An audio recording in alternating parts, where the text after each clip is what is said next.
Thank you for being a part of our Called, Equipped, Sent pathway. I hope that you're enjoying each and every one of these little installments that we have as we explore some of these stories about some of these characters in the Bible. Of course, the next character we're going to be looking at is Nehemiah. Nehemiah happens to be one of my favorite characters in the Bible. And as we think about his story, I'm going to show you just a couple of things, some tensions, his position, just some facts about his life as I've been studying about him, and maybe something that you might have overlooked in the passage. It's really, really easy to overlook. But we think about Nehemiah himself. Who was he? He was the king's cupbearer. And we think about cupbearers, oftentimes we think that they're very, very lowly people in the kingdom, but no, he was really, really close to the king. And of course, the king trusted Nehemiah like with everything in his heart and his life.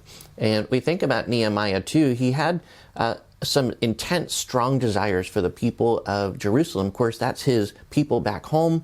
And even his name, Nehemiah itself, it literally means Yahweh has comforted, which as we see the story of Nehemiah start to unfold throughout the book of Nehemiah, you're going to see that he loved the people, that he cared about them, and he wanted what was best for them, especially that the walls around Jerusalem will be built. But early on in the story, what happens in Nehemiah 1 is that he inquires, hey, what's going on in Jerusalem? Because there were people who had gone home.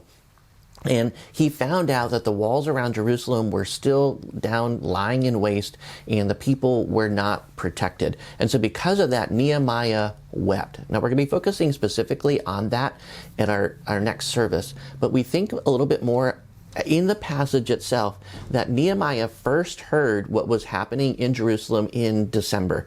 And we think about that, maybe Christmas time for us, kind of thinking about that period of time.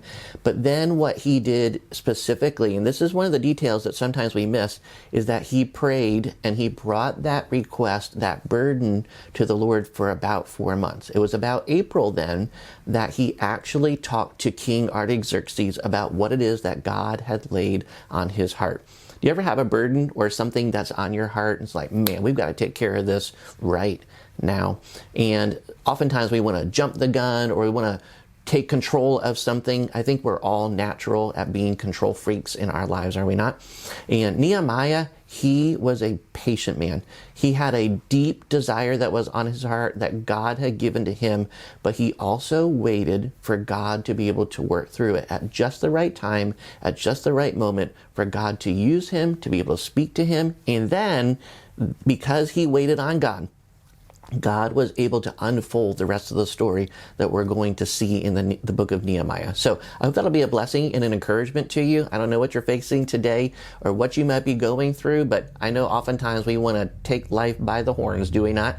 But Nehemiah, he wanted to take life by the horns, and he is going to in several different instances in the story, but he wanted to make sure that he did things according to God's will. So let's watch Nehemiah's story unfold as we continue on our pathway of seeing what God will do through his calling. We'll be focusing on that, his equipping, and then God sending him.